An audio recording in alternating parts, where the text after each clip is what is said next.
Ob 100. obletnici rojstva našega trboveljskega rojaka, znanega slovenskega kiparja Stojana Batiča, smo se v Zasavskem muzeju Trbovlje odločili, da na ogled postavimo eno pregledno razstavo njegovih del.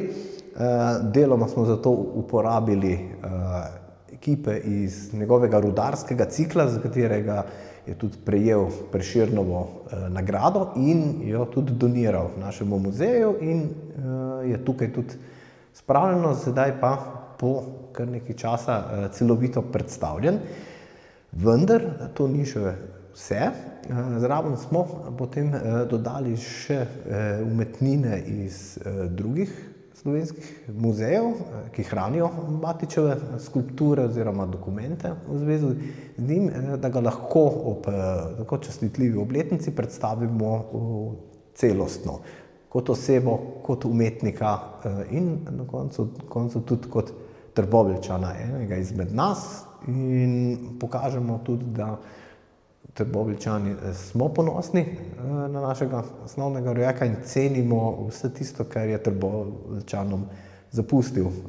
Konec koncev vsak dan se sprehajamo mimo njegovih javnih skulptur, ki jih je v Trbovljah, v Zasavju pa nasploh kar nekaj, in nas vsak dan opominjajo na to, kakšno je bilo to življenje v revirjih nekoč. Torej, ob 100. obletnici rojstva kiparja Stojana Batiča smo se odločili, da v Zasavskem muzeju Trbovlje pripravimo eno pregledno razstavo. In to razstavo z naslovom Stojan Batič, kipar iz Trbovelj 100 let, smo pripravili v 3 sobah. Jaz sem avtorica postavitve, čeprav glavno vlogo pa seveda ima Stojan Batič na tej razstavi. No, v prvi sobi smo pripravili neko preplet njegove osebne in likovne zgodbe in z nekaj primerki skozi njegov celotni ciklus. V drugi sobi predstavljamo rudarski cikel, torej za katerega je Stojan Batič prejel tudi Prešernovo nagrado, in v tej sobi smo izpostavili nekaj kipov od začetkov pa do konca, namreč temu ciklu je posvetil kar 10 let. In med zadnjimi deli naj omenim tudi eksplozijo v steklu in bronu, ki je eden redkih ciklov in smo tudi počaščeni, da ga lahko imamo v naši zbirki.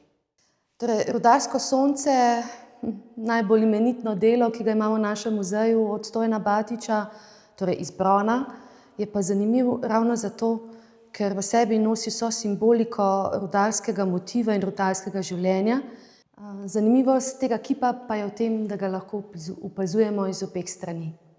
Stojan Batič je pa tudi poznan po res velikem ciklu javnih spomenikov, tako da na razstavi je tudi vpogled v to pomembno njegovo delo.